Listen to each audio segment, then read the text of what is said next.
Hi, I'm Cyndi. I'm doing Beacon Beach for my contribution to the Alphabet Roundtable read.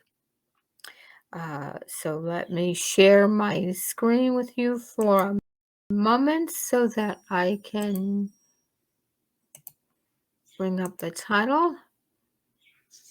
It is by Maggie Fitzroy. She is a fantastic writer of romance. This book was published in 2019, and I'm ahead of my notes. Not a good plan.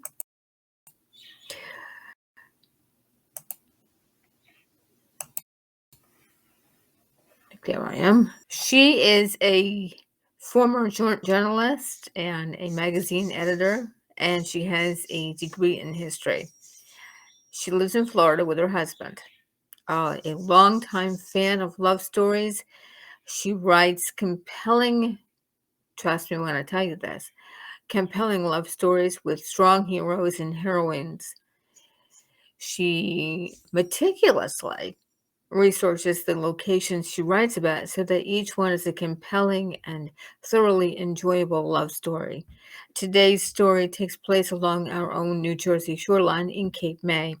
And as I recall, it's set in the very first of our shore resorts in the latter part of the 1800s. I'm going to share with you the book description as it is on the site. And it says this: traveling to a bustling seaside resort to spend the summer of 1886, young and beautiful JC, I keep saying Lacey every time, JC James has a shameful secret she must hide while being forced to participate in the town's glitter and glamour in the social world. Of marriageable age, she's obliged to attend dances and teas, bathe and stroll the boardwalk. She's expected to have fun and forget about an unsuitable sea captain that she once loved, who was believed to have been lost at sea. But in her grief, JC becomes obsessed with finding the captain until she befriends handsome convalescent Cole Stratton at her hotel. Captivated by Cole and his plight, JC throws her spunky energy into helping him recover. With her help and encouragement, Cole works to regain his health as JC works to heal her heart. And then, midsummer, someone who knows her secret comes to town and threatens to destroy her newfound happiness forever.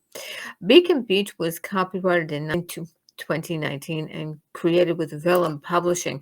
I'm not familiar with that one. Okay, well, let's get right into it.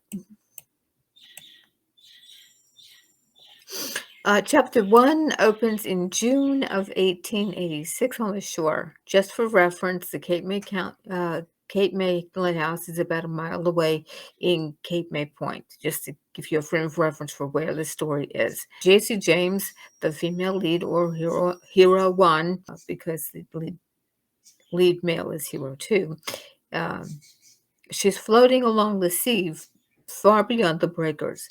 Now, what does a fashionable young woman wear on the beach when swimming in 1886, you ask? Well, her bathing suit is made of wool and has both a skirt and slippers and I believe a cap.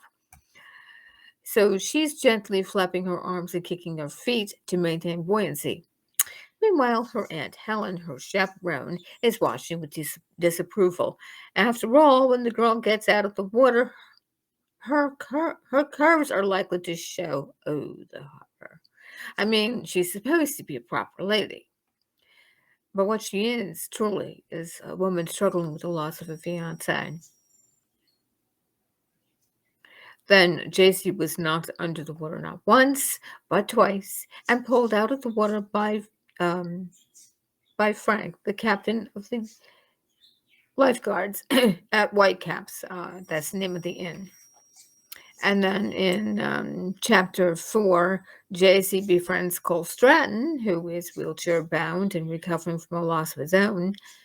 Meanwhile, Frank is eager to get to know JC better and finds her fascinating. And then you get to part two, and there is a man, I believe his name was Henry, who's familiar with her past relationship, and he comes to Cape May and is determined to keep Cole from JC. The story is spellbinding, which is rare in romantic novels. I give it a 5-star rating. Highly recommend. Okay, until next time.